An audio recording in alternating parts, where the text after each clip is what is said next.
logo for Loki, how it changes and stuff, because I think that's very indicative of his changing nature. But I was like ready to I was done watching. End credit scene, and that end credit scene kind of changes everything. And I loved what they did with it.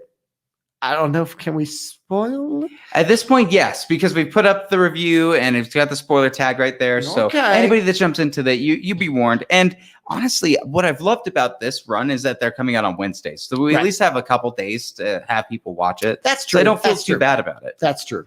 Seeing baby kid Loki and like cosplay Loki. And yeah, they had some Was that fun. Thor too? Was that Black Thor? He had a hammer. I think it's an alternate Loki. Another alternate Loki. Because at one point wow. in the comics, he grabs the hammer, or does some kind of enchantment to it. Really? Yeah. Oh, I didn't know that. So that's what crazy. I mean. They did some really fun comic accurate Loki stuff, even with the old school green spandex and the horns that would wing right there. And I was like, oh, this is so cool. And of course, that leads me to go, all right, so anyone that was purged, are they just in a limbo that's outside of time? That is weird. So, you would think that when you're dead, Owen you're dead. Wilson in there, etc. And does this open up? This opens up a whole multiverse thing that they're getting into, for future series and movies. It's really cool. So I've had a lot of fun with that. Geeking. Well, the big thing. Have you seen on Twitter the parallels people are putting for this in Last Jedi with the ending? Nope. The parallel with Loki fighting alongside himself, kind of with the juxtaposition with Kylo and Rey. He gets hit in the arm and gets cut. Rey got cut in the arm. They dismember whatever the villain is that's in the background, sitting there with robes. He almost kissed turns out sister. To not be the thing that he was. Like, there's a lot of like strange parallels to it. People are like, if you were mad about this, which Twitter never is like, what a cool parallel. It's like, if you were upset about the Last Jedi scene with this and you like Loki, then you're a piece of shit. Hypocritical. And just start like leaning into it. But I saw it. I was like, that's a cool parallel. I like that they did that. I don't even know if they did it on purpose. They very well could have. But look, the idea of the Timekeepers being this Wizard of Oz type thing, it was hinted from the beginning, no? Like, we already knew that there's some type of weirdness. And if you're looking at Loki, a god of mischief, a whole series is built around mischief behavior, and nothing's nothing.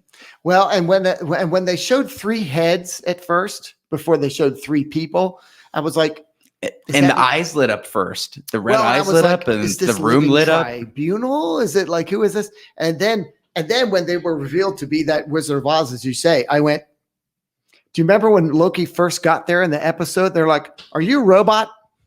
I went, huh. That's so funny that they said that. Yeah. Funny. And someone pointed out there's kind of these blast marks on the side of that metal detector that you could tell some robots tried to walk through before. And they took somebody out. But I'm going, oh, that's interesting that they were worried about robots being there when the Timekeepers were robots. Well, can we talk about Owen Wilson's character, Mobius's character arc through this episode? Because he got the most detail, I think, out of any character for this one specifically.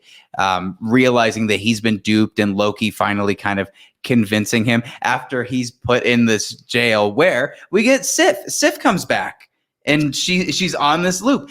Poor Sif. They're like, you're an agent of S.H.I.E.L.D. and maybe Loki for a moment, and you're going to say the same line, and that's it.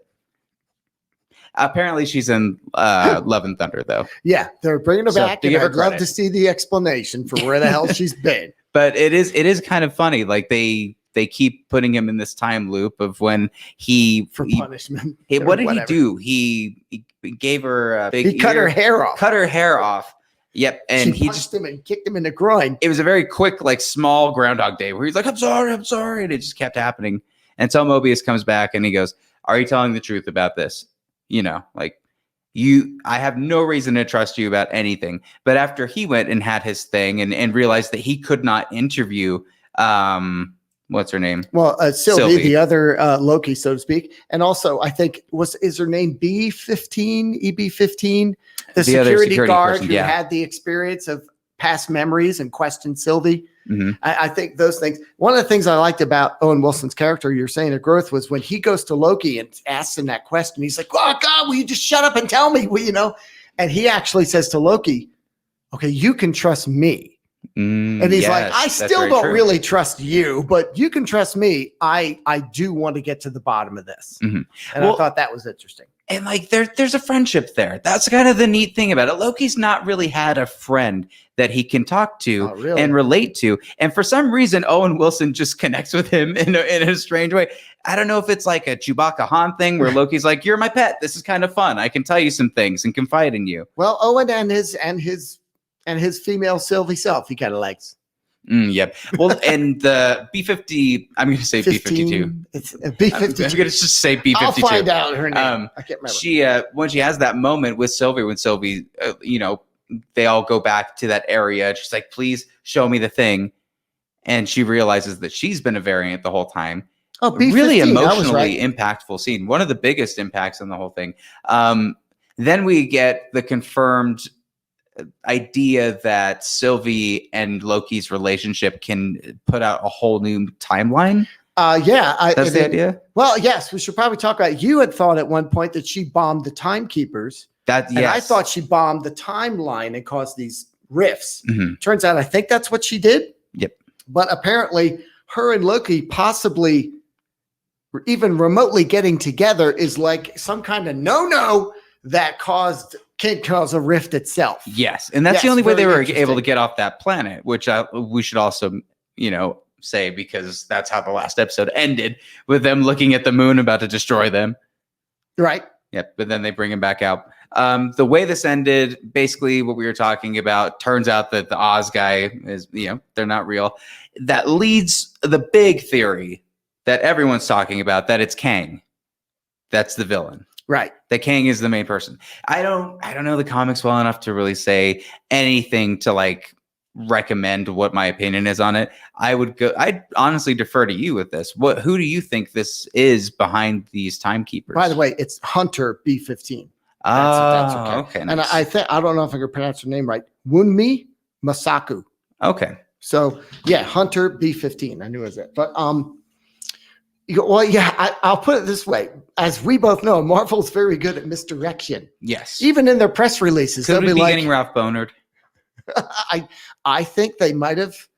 Maybe Kang got out and it was a rumor. Maybe it was not true at all. And they went, let them think it's Kang. Whatever. I don't know, because I don't see we only have 2 episodes left.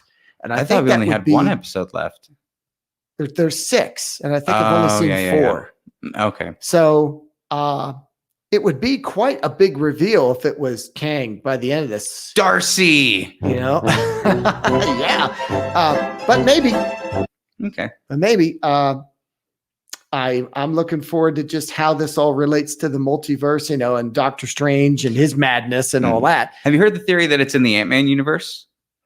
That that this time that we're in is in the quantum realm.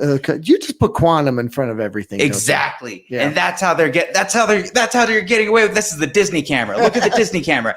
Disney, we see you. We see it. We see you, Disney. This is our quantum camera. Pulling sneakies on us, making us happy with your shows. The quantum camera. Because we do look kind of quantumized. We do look tiny. Yeah. Like we're in the quantum realm. Quantum mania, baby. I do think that there's a tie-in to that, because they've mentioned time works differently where they're at. Yeah.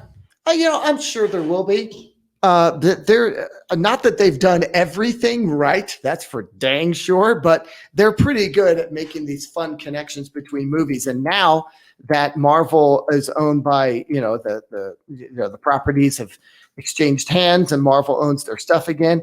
That was the problem with Netflix's Defenders series and all that.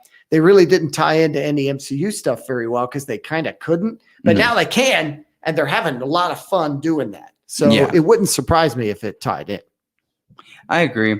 Well, what do you guys think after seeing Loki episode 4? Leave your comments down below.